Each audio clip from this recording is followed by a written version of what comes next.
জয়পুরহাট জেলা পাঁচবিবি থানা মোহাম্মদপুর ইউনিয়নের বেলখুর ইসলামিয়া যুব কল্যাণের আয়োজিত ওয়াজ মাহফিল পরিদর্শন করেন মোহাম্মদপুর ইউনিয়ন সভাপতি ও বিশিষ্ট ব্যবসায়ী মোহাম্মদ আইনুল হক। আর সফর সঙ্গী হিসাবে ছিলেন এলাকার কৃষক দলের নেতা মোহাম্মদ আনিসুর কাজী, প্রচার সম্পাদক হারুনুর রশিদ, পিয়ার নবী ও রবিউল সরকার, আরও অনেকেই। বিএনপির সভাপতি আইনুল হক ইসলামী দিক নির্দেশনামূলক কিছু সংক্ষিপ্ত বক্তব্য রাখেন। জনাব আইনুল ভাইকে তার সংক্ষিপ্ত বক্তব্য রাখার জন্য সবিনয় অনুরোধ জানাচ্ছি। বেলখুর যুব কল্যাণ উদ্যোগের আজকের এই মাহফিলের সম্মানিত সভাপতি, মঞ্চে উপবিষ্ট আছেন সিনিয়র ছোট ভাই মৌলানা অদুদ্দিন শরীফ, আরেক বক্তা যিনি বক্তব্য রাখছেন ইনিও সিনিয়র ছোট ভাই। আমি অত্যন্ত দুঃখিত, খাজা ভাই হঠাৎ করেই নাম ঘোষণা দিয়েছে, এর জন্য আমি ছোট ভাইয়ের কাছে আন্তরিকভাবে দুঃখ প্রকাশ করছি। আজকের এই মাহফিলের সম্মানিত প্রধান অতিথি ডক্টর মোহাম্মদ ফজলুর রহমান সাইদ, বাংলাদেশ জামাতে ইসলাম জয়পুরহাট জেলা শাখার সম্মানিত আমির। মঞ্চে উপবিষ্ট আছেন আমার বাংলাদেশ জাতীয়তাবাদী দলের বিভিন্ন পর্যায়ের বিভিন্ন নেতৃবৃন্দ। মঞ্চে উপবিষ্ট আছেন আজকের এই মাহফিলের সভাপতি এবং গণ্যমান্য ব্যক্তি। মঞ্চের সামনে উপবিষ্ট আছেন আমার মুসল্লি কারাম এবং মুরব্বিগণ এবং পর্দার আড়ালে আমার মা বোনেরা, প্রিয় সাংবাদিক ভাইয়েরা, মঞ্চে উপবিষ্ট যদি থাকেন পুলিশের কর্মকর্তা কর্মচারীবৃন্দ, সকলকে জানাই মোহাম্মদপুর ইউনিয়ন বিএনপির পক্ষ থেকে এবং আমার ব্যক্তিগত পক্ষ থেকে আন্তরিক অভিনন্দন ও সালাম। আসসালামু আলাইকুম ওয়া রাহমাতুল্লাহ। সম্মানিত হাজিরিন, সময়টা অত্যন্ত মোবারক, সময়টা অত্যন্ত ভালো। এই সময়ে কারো জানাজা হচ্ছে, এই সময়ে কেউ বা হাসপাতালে আছে, এই সময়ে কেউ বা জেলখানায় যাচ্ছে। সময়টা অত্যন্ত ভালো।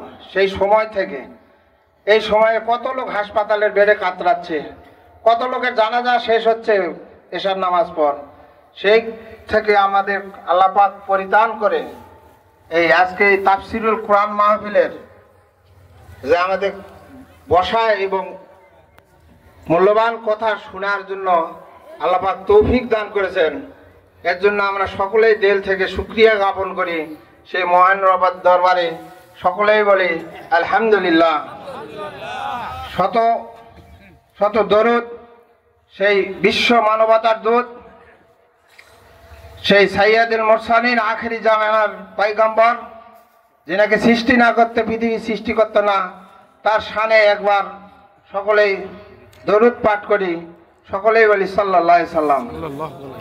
দুঃখের বিষয়, খুব অত্যন্ত দুঃখের সাথে বলতেছি, গত যে বছরগুলো গিয়েছে আপনারা দেখেছেন, ওয়াজ করতে গেলে অনেক পারমিশন লাগে, থানার পারমিশন, ডিসির পারমিশন, এই পারমিশন, সেই পারমিশন, এবং ওয়াজ কিভাবে হবে তা কতগুলো লোক আগেই নির্ধারণ করে দিত যে এইভাবে ওয়াজ করতে হবে। আবার অতিথি কে কে হবে তারা সেটা নির্ধারণ করে কি করে না। আজকাল সেই থেকে আমরা মুক্তি পেয়েছি। এটা আমাদের কোনো কৃতিত্ব নয়, স্বয়ং আল্লাহ পাকের ইচ্ছায় বৈষম্য বিরোধী ছাত্র আন্দোলন নেতৃবৃন্দরে কৃতজ্ঞতা জানাচ্ছি।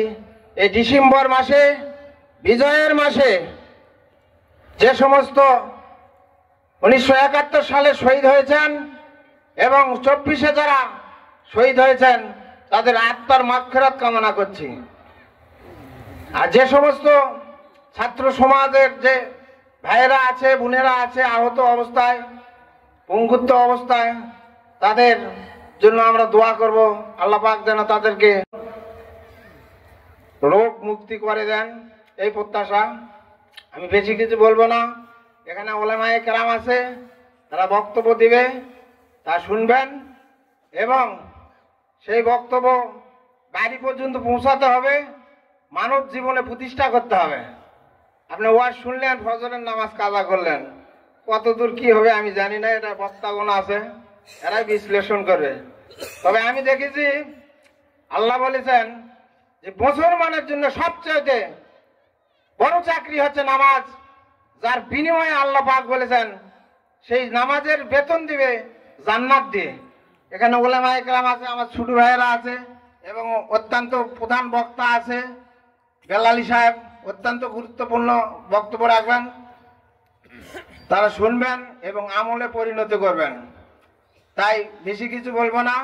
আমাকেই আজকের মাহফিলের প্রধান মেহমান করার জন্য ছোট ভাই আজাদ এবং মাহফিলের কর্তৃপক্ষকে আমি আন্তরিক ধন্যবাদ জ্ঞাপন করছি। আপনাদের সামনে দুটা কথা বলার হঠাৎ করে সুযোগ দেওয়ার জন্য খাজা ভাই আমি আন্তরিক কৃতজ্ঞতা জ্ঞাপন করছি। আপনারা আগামী দিনে ইসলামের পথে, ভালো পথে, সৎ পথে চলবেন এই প্রত্যাশা রেখে সকলের সুস্বাস্থ্য দীর্ঘায়ু কামনা করে আমি আমার এখানে সংক্ষিপ্ত কথা শেষ করলাম। খোদা হাফেজ। আসসালামু আলাইকুম ওয়া রাহমাতুল্লাহ ওয়া বারাকাতুহু।